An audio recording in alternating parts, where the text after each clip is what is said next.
കേരളത്തിൽ അവർ ക്രിസ്ത്യാനികൾക്ക് വേണ്ടി കണ്ണുനീരൊഴുക്കുന്നുണ്ടെങ്കിൽ ക്രിസ്ത്യാനികൾ ഇന്ത്യയിൽ ഏറ്റവും കൂടുതൽ ആക്രമിക്കപ്പെട്ടിട്ടുള്ളത് സംഘപരിവാർ സംഘടനകളിൽ നിന്നാണ്. അവർ ഏറ്റവും കൂടുതൽ അവരുടെ പള്ളികൾ ഏറ്റവും കൂടുതൽ തകർക്കപ്പെട്ടിട്ടുള്ളതും സംഘപരിവാർ സംഘടനകളിൽ നിന്നാണ്. അതുകൊണ്ട് ഇവിടെ കേരളത്തിൽ അവർ ഒരു രാഷ്ട്രീയം കളിക്കുന്നത് ഭിന്നിപ്പിന്റെ രാഷ്ട്രീയമാണ്. എന്താണ് ഈ പറയുന്ന ക്രിസ്ത്യാനികൾക്ക് വേണ്ടി കെ സുരേന്ദ്രൻ ഇപ്പോൾ ഒരു മുതലക്കണ്ണീരൊഴുക്കുന്നത്? എന്തുകൊണ്ടാണ്? അതിന് പിന്നൊരു കൃത്യമായ രാഷ്ട്രീയമുണ്ട്. കാരണം കേരളത്തിൽ ക്രിസ്ത്യൻ സമുദായവുമായി ഒരു ബന്ധം സ്ഥാപിക്കാൻ കഴിഞ്ഞ കുറേ നാളുകളായിട്ട് BJP ശ്രമിച്ചുകൊണ്ടിരിക്കുന്നു. അവർ ക്രിസ്ത്യൻ സമുദായത്തെ ഒരു പൊട്ടൻഷ്യൽ അലിയായിട്ട് കാണുന്നു, ഒരു സഖ്യകക്ഷിയായിട്ട് കാണുന്നു. അപ്പം അവർക്ക് വേണ്ടി വാദിക്കുന്ന ആളുകളായിട്ട് സ്വയം പോസ്റ്റർ ചെയ്യാനാണ് സുരേന്ദ്രനും BJPയും ഇപ്പോൾ വഖഫ് ബില്ലുമായി ബന്ധപ്പെട്ട് കേരളത്തിൽ പയറ്റിക്കൊണ്ടിരിക്കുന്ന ഒരു തന്ത്രം എന്ന് പറയുന്നത്. അങ്ങനെ കേരളത്തിലെ ക്രിസ്ത്യാനികളെയും രാജ്യത്തെ ക്രിസ്ത്യാനികളെയും ഓർത്ത് മുതലക്കണ്ണീരൊഴുക്കുന്ന BJP നേതാക്കളും ആ മുതലക്കണ്ണീരിൽ ചഞ്ചലപ്പെടുന്ന ചില വിശ്വാസികളും അറിയാൻ വേണ്ടി ഞാൻ എൻ്റെ ഒരു ഓർമ്മ പങ്കുവയ്ക്കാം. 1999 നവംബറിൽ ജോൺ പോൾ രണ്ടാമൻ മാർപ്പാപ്പ ഇന്ത്യ സന്ദർശിച്ചു. അന്ന് ഞാൻ ഡൽഹിയിൽ റിപ്പോർട്ടറാണ്. അന്ന് വാജ്പേയി ഗവൺമെന്റാണ് ഭരിക്കുന്നത്. അന്ന് ലോക്സഭയിൽ വലിയൊരു ചർച്ച നടന്നു. എന്താ സംഭവം എന്നറിയോ? നമുക്കറിയാലോ, 1999 ജനുവരി 23 ഇന്ത്യ ഞെട്ടിയ ഒരു സംഭവത്തിന്റെ വാർത്ത അറിഞ്ഞുകൊണ്ടാണ് ആ പ്രഭാതം പൊട്ടിവിട്ടിരുന്നത്. എന്താ സംഭവം? 1999 ജനുവരി 23 തീയതിയാണ് ഗ്രഹാം സ്റ്റെയിൻസ് എന്ന് പറയുന്ന പാതിരിയെ ഒഡീഷയിൽ പച്ചയ്ക്ക് കത്തിച്ചു കൊന്നത്. അദ്ദേഹത്തെ മാത്രമല്ല, അദ്ദേഹത്തിന്റെ 2 മക്കളെയും കൂടി ബജറംഗ ദളിന്റെ പ്രവർത്തകർ കൺവേർഷൻ നടത്തുന്നയാളാണ് ഇയാൾ എന്ന് പറഞ്ഞുകൊണ്ട് കത്തിച്ചു കൊന്നു, ജീവനോടെ കത്തിച്ചു കൊന്നു. 1999 ആരംഭിക്കുന്നത് തന്നെ ക്രിസ്തീയ പള്ളികൾക്കും ക്രിസ്തുമത വിശ്വാസികൾക്കും എതിരായിട്ട് ശക്തമായ ആക്രമണങ്ങൾ പല സ്ഥലങ്ങളിൽ വിശ്വ ഹിന്ദു പരിഷത്ത് പ്രവർത്തകർ ആസൂത്രണം ചെയ്തുകൊണ്ടിരിക്കുന്ന വാജ്പേയി ഭരിച്ചുകൊണ്ടിരിക്കുമ്പോഴാണ് 1999 ഡാംഗ് ജില്ലയിൽ വലിയ കലാപം. ഗുജറാത്തിലെ ഡാംഗ് ജില്ലയിൽ ക്രിസ്ത്യൻ പള്ളികൾ ആക്രമിച്ച ഒരു വലിയ സംഭവം ഉണ്ടായി. ആ സമയത്ത് വാജ്പേയി തന്നെ നേരിട്ട് ആ സ്ഥലം സന്ദർശിക്കുകയുണ്ടായി. അദ്ദേഹത്തോടൊപ്പം മാധ്യമ സംഘത്തിൽ സഞ്ചരിക്കാൻ എനിക്ക് കഴിഞ്ഞിട്ടുണ്ട്. ഞാൻ ആ സ്ഥലങ്ങൾ സന്ദർശിച്ചിട്ടുള്ളതാണ്. അത്തരത്തിൽ വലിയ രീതിയിൽ വിശ്വ ഹിന്ദു പരിഷത്ത് രാജ്യത്ത് ഈ കൺവേർഷനെതിരായിട്ട് ഗർവാപ്പസി എന്ന് പറയുന്ന മുദ്രാവാക്യമൊക്കെ ഓർമ്മയുണ്ടല്ലോ, റീകൺവെർസേഷൻ, ഈ വീട്ടിലേക്ക് തിരിച്ചു കൊണ്ടുവരുന്നു. അതിന്റെ ഭാഗമായിട്ട് റീകൺവെർസേഷൻ അടക്കം നടത്തിക്കൊണ്ടിരിക്കുന്ന സമയത്താണ് ജോൺ പോൾ രണ്ടാമൻ മാർപ്പാപ്പ ഇന്ത്യ സന്ദർശിക്കാൻ വരുന്നത്.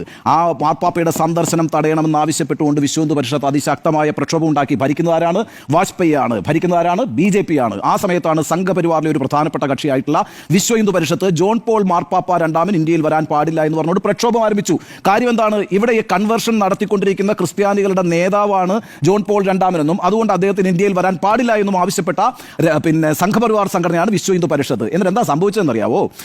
ഇതുമായി ബന്ധപ്പെട്ട് വലിയ പ്രതിഷേധങ്ങളുണ്ടായിട്ട് നമുക്കറിയാലോ, ഡൽഹിയിലെ ഏറ്റവും സെക്യൂരിറ്റിയുള്ള ഏരിയയാണ് ഈ സൗത്ത് ബ്ലോക്കും നോർത്ത് ബ്ലോക്കും എന്ന് പറയുന്നത്. അതിൽ നോർത്ത് ബ്ലോക്കാണ് ആഭ്യന്തര മന്ത്രാലയം. അന്ന് LK അദ്വാനിയാണ് ആഭ്യന്തരമന്ത്രി എന്ന് പറയുന്നത്. ആ LK അദ്വാനി ആഭ്യന്തരമന്ത്രി ആയിരിക്കെ ആഭ്യന്തര മന്ത്രാലയത്തിന്റെ മുന്നിൽ കൊണ്ടുവന്നിട്ട് ജോൺ പോൾ മാർപ്പാപ്പ രണ്ടാമന്റെ എഫിജി കോലം കത്തിച്ചു. ആര് കത്തിച്ചു? വിശ്വ ഹിന്ദു പരിഷത്ത്. ഏറ്റവും സെക്യൂരിറ്റി ഉള്ള ഒരു സ്ഥലത്ത് ഈ പറഞ്ഞ ഒരു കോലം കൊണ്ടുവന്ന് വിശ്വ ഹിന്ദു പരിഷത്ത് കത്തിച്ചു. ആ സമയത്ത് പാർലമെന്റ് നടക്കുകയാണ്. പാർലമെന്റിൽ പ്രിയരഞ്ജൻ ദാസ് മുഷി ഒരു ചോദ്യം ചോദിക്കുന്നുണ്ട്. നോക്കൂ, ആഭ്യന്തരമന്ത്രിയായ LK അദ്വാനിയുടെ മൂക്കിന് താഴെ കൊണ്ടുവന്ന് ഏറ്റവും സെക്യൂരിറ്റി ഉള്ള ഒരു സ്ഥലത്ത് ഒരു കോലം മാർപ്പാപ്പയുടേത് കത്തിക്കുമ്പോൾ എന്ത് സെക്യൂരിറ്റിയാണ് ഇന്ത്യയിലുള്ളത്? അങ്ങനെയാണ് എങ്കിൽ ജോൺ പോൾ മാർപ്പാപ്പ എങ്ങനെ, എന്ത് വിശ്വാസത്തിൽ, എന്ത് സുരക്ഷയിൽ ഇന്ത്യയിൽ സഞ്ചരിക്കും, ഇന്ത്യയിൽ വരും? അതുകൊണ്ട് LK അദ്വാനി ഇക്കാര്യത്തിൽ മറുപടി പറയണമെന്ന് പറഞ്ഞു. അന്ന് ആ പ്രശ്നത്തിന്റെ തുടർച്ചയായി ചർച്ചയിൽ പങ്കെടുത്ത ആളുകളുടെ പേര് ഞാൻ പറയാം. ഫ്രാൻസിസ് ജോർജ്, ഇപ്പോൾ ഈ പറയുന്ന വഖഫ് ബില്ലുമായി ബന്ധപ്പെട്ട് ചില ആശയക്കുഴപ്പങ്ങൾ അവതരിപ്പിക്കുന്ന ഫ്രാൻസിസ് ജോർജ്, അന്ന് ലോക്സഭയിൽ വെച്ച് ഗദ്ഗത കണ്ടനായി ചോദിച്ചു, ഞങ്ങളുടെ ഈ പറയുന്ന മേധാവി ഇങ്ങോട്ടേക്ക് വരുമ്പോൾ അദ്ദേഹത്തിന് എന്ത് സുരക്ഷയാണുള്ളത് എന്ന് അദ്ദേഹം ചോദിക്കുന്നുണ്ട്. ഈ പറയുന്ന 193 നോട്ടീസ് കൊടുത്തുകൊണ്ട് Francis George, PC Thomas, NN Krishnadas അന്ന് MP ആണ്. അതേപോലെ തന്നെ സുരേഷ് കുറുപ്പ് അന്ന് MP ആണ്. VM സുധീരൻ അന്ന് MP ആണ്. കേരളത്തിൽ നിന്നുള്ള MP-മാരാണ് എഴുന്നേറ്റ് നിന്ന് ശക്തമായി ഈ പ്രശ്നം ഉന്നയിച്ച്. അന്ന് LK അദ്വാനി പറഞ്ഞത് എന്താണെന്നറിയാവോ? മറുപടി പറഞ്ഞത്, അദ്ദേഹം ഇങ്ങോട്ട് വരുന്നത് മതമേധാവി എന്നുള്ള നിലയ്ക്കല്ല, ഒരു സ്റ്റേറ്റിന്റെ ഹെഡ് എന്നുള്ള നിലയ്ക്കാണ് എന്നാണ് പറഞ്ഞത്.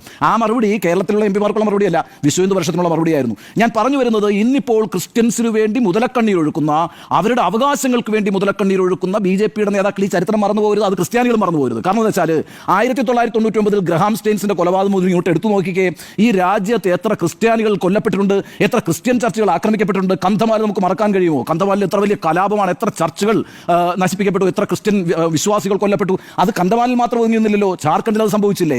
ഛത്തീസ്ഗഡിൽ സംഭവിച്ചില്ലേ? മധ്യപ്രദേശിൽ സംഭവിച്ചില്ലേ? അതെ, അത് ഏറ്റവും ഒടുവിൽ മണിപ്പൂരിൽ സംഭവിച്ചില്ലേ? എത്ര പ്രാവശ്യം ബിഷപ്പുമാരുടെ പ്രതിനിധികൾ, ഈ പറയുന്ന CBCയുടെയും KCBCയുടെയും ഒക്കെ പ്രതിനിധികൾ ദ്രൗപദി മുർമു അടക്കമുള്ള രാഷ്ട്രപതിമാരെ കണ്ടിട്ടുണ്ട്. എന്നിട്ട് നിവേദനം കൊടുത്തിട്ടുണ്ട്, ഞങ്ങളെ രക്ഷിക്കണം, ഞങ്ങളുടെ അവസ്ഥ വളരെ വളരെ മോശമാണ്, ഞങ്ങളുടെ പള്ളികൾ ആക്രമിക്കപ്പെടുന്നു, ഞങ്ങളുടെ വിശ്വാസികളും അനുയായികളും ആക്രമിക്കപ്പെടുന്നു എന്ന് പറഞ്ഞിട്ട് എത്ര നിവേദനങ്ങൾ സമർപ്പിച്ചിട്ടുണ്ട്. അപ്പോൾ ഈ രാജ്യത്ത് സംഭവിച്ചുകൊണ്ടിരിക്കുന്ന കാര്യങ്ങളെക്കുറിച്ചൊക്കെ ക്രിസ്ത്യൻ മതവിശ്വാസികൾക്ക് നല്ല ധാരണയുണ്ട്, ബോധ്യമുണ്ട് എന്ന് തന്നെയാണ് ഞാൻ വിചാരിക്കുന്നത്. പക്ഷേ അവരുടെ രക്ഷകർത്തൃത്വം ഏറ്റെടുത്തുകൊണ്ട് ഇപ്പോൾ കേരളത്തിലെ BJP നടത്തിക്കൊണ്ടിരിക്കുന്നത് ഒരു തന്ത്രം മാത്രമാണ്, അതൊരു രാഷ്ട്രീയ തന്ത്രം മാത്രമാണ്. ആ രാഷ്ട്രീയ തന്ത്രവും അവരൊക്കെ അവരാരും വിശ്വസിക്കുമെന്ന് ഞാൻ കരുതുന്നില്ല, അവർക്ക് ബോധ്യപ്പെടും എന്ന് തന്നെയാണ് ഞാൻ വിചാരിക്കുന്നത്. ഇനി ഈ വഖഫ് ബില്ലുമായി ബന്ധപ്പെട്ട് എനിക്കൊരു വളരെ പ്രധാനപ്പെട്ട പ്രശ്നം പറയാനുണ്ട്. ഇതാണ് കേരളത്തിലെ ഭിന്നിപ്പിൻ്റെ രാഷ്ട്രീയം. ഇനി വലിയൊരു രാഷ്ട്രീയം വഖഫ് ബില്ലുമായിട്ടുണ്ട്. അതെന്താണെന്ന് അറിയാവോ? 1992 ഡിസംബർ 6 ബാബറി മസ്ജിദ് തകർത്തു ആണല്ലോ. ആ ബാബറി മസ്ജിദ് തകർക്കുന്നതിന് വേണ്ടിയിട്ട് വലിയ രഥയാത്ര ഇന്ത്യയിൽ നടന്നു അല്ലേ? 1990 സെപ്റ്റംബർ 25 സോമനാഥ ക്ഷേത്രത്തിൽ നിന്ന് ആരംഭിക്കുന്ന രഥയാത്ര ഇന്ത്യ കണ്ട ഏറ്റവും വലിയ കലാപയാത്രയായിരുന്നില്ലേ? എത്ര ആയിരക്കണക്കിന് മനുഷ്യർ കൊല്ലപ്പെട്ടു അല്ലേ? അങ്ങനെ ഒരു വലിയ രഥയാത്ര നടത്തി 92 ഡിസംബറിൽ അവിടെ വെച്ചിട്ട് ബാബറി മസ്ജിദ് തകർത്തു. ഇനിയിപ്പോൾ അത്തരത്തിലുള്ള രഥയാത്രകളുടെ ആവശ്യമില്ല, അത്തരത്തിലുള്ള കലാപങ്ങളുടെ ആവശ്യമില്ല, അങ്ങനെ തകർക്കേണ്ട ആവശ്യമില്ല. ലീഗലി ഇത് പിടിച്ചെടുക്കാൻ കഴിയുന്ന രീതിയിലേക്ക് രാജ്യത്തെ നിയമത്തെ മാറ്റുന്നു എന്നുള്ളതാണ് ഇതിനകത്തെ വഖഫ് ബില്ലുമായി ബന്ധപ്പെട്ട ഏറ്റവും പ്രധാനപ്പെട്ട പ്രശ്നമായിട്ട് ഞാൻ കാണുന്നത്. അതൊരു ഗൗരവമുള്ള രാഷ്ട്രീയ പ്രശ്നമാണ്. കാരണം എന്നറിയാവോ, ഈ വഖഫ് ബൈ യൂസർ എന്ന് പറഞ്ഞിട്ടൊരു ഒരു ക്ലോസ് ഉണ്ടായിരുന്നു. ആ വഖഫ് ബൈ യൂസർ എന്ന് പറഞ്ഞ ക്ലോസാണ് എടുത്ത് കാണിച്ചിരിക്കുന്നത്. എന്താണ് വഖഫ് ബൈ യൂസർ എന്ന് പറഞ്ഞാൽ? നിങ്ങൾ കാലാകാലങ്ങളായി വെച്ചുകൊണ്ടിരിക്കുന്ന ഏതെങ്കിലും ഒരു പ്രോപ്പർട്ടി വഖഫായി അംഗീകരിക്കുന്ന ഒരു രീതി വഖഫ് ബില്ലിലുണ്ട്, 95 വഖഫ് ബില്ലിലുണ്ട്. ആ വഖഫ് ബൈ യൂസർ എന്ന് പറയുന്നത് എടുത്ത് കളയുമ്പോൾ എന്താ പ്രശ്നം എന്നറിയാമോ? പല ഷ്രൈൻസിനോടും, അതായത് ഇപ്പം അജ്മീർ ദർഗയ്ക്ക് മേലെ ക്ലെയിം ഇല്ലേ? അവിടെ ശിവലിംഗം കണ്ടു എന്ന് പറഞ്ഞിട്ട് ആ ക്ലെയിം അവിടെ നിൽക്കുകയാണ്. സമ്പൽ ഏറ്റവും ഒടുവിൽ നമ്മൾ കണ്ടത് എന്താ? സമ്പലിലെ ആളുകൾ എത്ര പേര് മരിച്ചു? സമ്പലിന്റെ തൊട്ട് അകത്ത് ശിവലിംഗം കണ്ടു എന്ന് പറഞ്ഞിട്ട് അവിടേക്ക് ഉടനെ ഒരു കോടതി ഉത്തരവിടുക, പോയി അന്വേഷിച്ചോളാൻ. അടുത്ത നിമിഷം ആർക്കിയോളജിക്കൽ സർവേ ഓഫ് ഇന്ത്യയുടെ ഉദ്യോഗസ്ഥർ പോയിട്ട് അത് കണ്ടെത്തിയെന്ന് റിപ്പോർട്ട് കൊടുക്കുക. ഈ രീതിയിൽ പല ഡിസ്പ്യൂട്ടഡ് പ്രോപ്പർട്ടീസും ഉണ്ട്. ഈ ഡിസ്പ്യൂട്ടഡ് പ്രോപ്പർട്ടീസിന്റെ പ്രശ്നം എന്താ അറിയോ? 500 വർഷം മുമ്പ് എവിടെയാണ് ആധാരം? എവിടെ ആധാരം? എന്ത് ഡോക്യുമെന്റ് ഉണ്ട്? ഒരു ഡോക്യുമെന്റേഷനും ഇല്ലാത്ത കാലത്ത് ഓറലി നിങ്ങൾ ഇത് വഖഫ് പ്രോപ്പർട്ടി ആണെന്ന് കൊണ്ട് കൊടുക്കുന്നു. ആ വഖഫ് പ്രോപ്പർട്ടിയിൽ അവിടെ പള്ളികൾ ഉണ്ടാകുന്നുണ്ട്, അവിടെ ഗ്രേവ് യാർഡ്സ് ഉണ്ടാകുന്നുണ്ട്, ഈ പറയുന്ന ശവപ്പറമ്പുകൾ ഉണ്ടാകുന്നുണ്ട്, വിദ്യാഭ്യാസ സ്ഥാപനങ്ങൾ ഉണ്ടാകുന്നുണ്ട്, അതുപോലെ യതീംഖാനകൾ ഉണ്ടാകുന്നുണ്ട്. ഇങ്ങനെ പലതരത്തിലുള്ള പ്രോപ്പർട്ടികൾ ഉണ്ടാകുന്നുണ്ട്. ഇതിനൊന്നും തന്നെ പ്രോപ്പറായ ഡോക്യുമെന്റേഷൻ ഇല്ല.